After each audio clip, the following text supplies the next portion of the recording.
Le vice-premier ministre, ministre de l'économie, le professeur Daniel Moukoko Samba, a signé depuis le jeudi 3 octobre 2024 un arrêté révisant à la baisse le prix des produits pétroliers. Jean-Claude Sungula, expert pétrolier de la RDC, a réagi quant à ces. Rien n'a été fait au hasard. C'est à la suite des instructions clairement données par la plus haute hiérarchie du pays. Je citais son Excellence, Monsieur le Président de la République, Félix Antoine Tshisekedi Tshilombo, lors de la tenue de la 8e réunion du Conseil des ministres. Il avait été dit que la structure des prix des produits pétroliers devrait subir une révision. Alors c'est ce travail-là qui a été récupéré par les membres du gouvernement, du moins les ministres sectoriels, qui s'y sont penchés avec toute l'équipe des experts du pays. Aucun intervenant n'a été laissé de côté.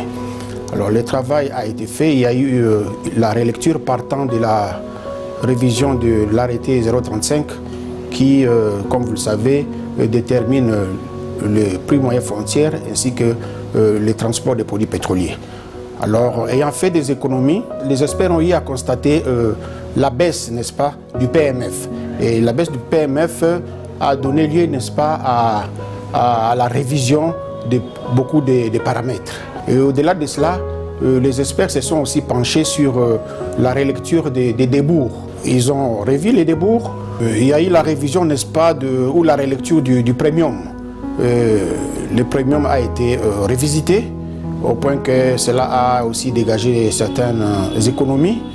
Il y a notamment certaines sociétés du secteur de la logistique qui percevaient, n'est-ce pas, des rémunérations sans contrepartie du travail, et cela a fait que ces économies dégagées et pouvaient nous amener à la structure qui a été publiée par M. le VPM, ministre de l'économie. La baisse qui a été faite et annoncée par son Excellence, M. le VPM, ministre de l'économie aujourd'hui, concerne toutes les 4 zones d'approvisionnement, nord, sud, est et ouest.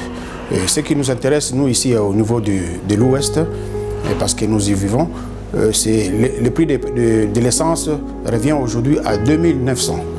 Et le prix des gazole revient à 2980. C'est déjà une baisse très considérable.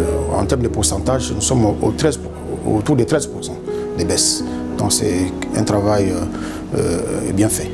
Quelles sont les mesures prises pour maintenir cette baisse? Il n'y aura pas de perturbation de mon point de vue parce que le plat sur le marché international se comporte à merveille.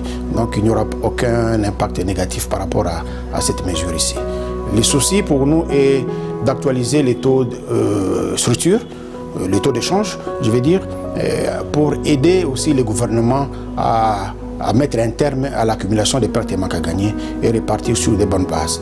Voilà, ce fut un souci de son Excellence, Monsieur le Président de la République, et cela a été fait parce que ces réflexions, nous les avions menées il y a longtemps, mais ça n'a jamais eu lieu.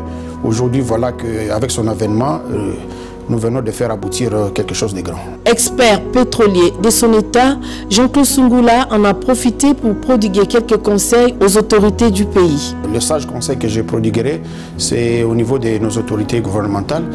Il faudrait que son Excellence, Monsieur le VPM, ministre de l'économie, puisse prendre à corps cette décision avec des mesures d'encadrement.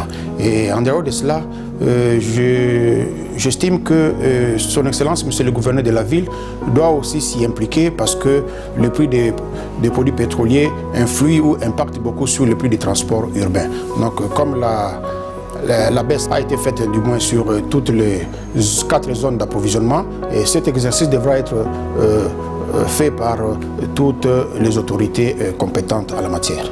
Pour rappel, le prix des litres de carburant à la pompe dans la zone ouest passe de 3 340 francs congolais à 2 990,49 francs congolais pour l'essence, soit une baisse de 13%, et de 3 435 francs congolais à 2 979,73 francs congolais pour le gazole, soit également une réduction de 13%.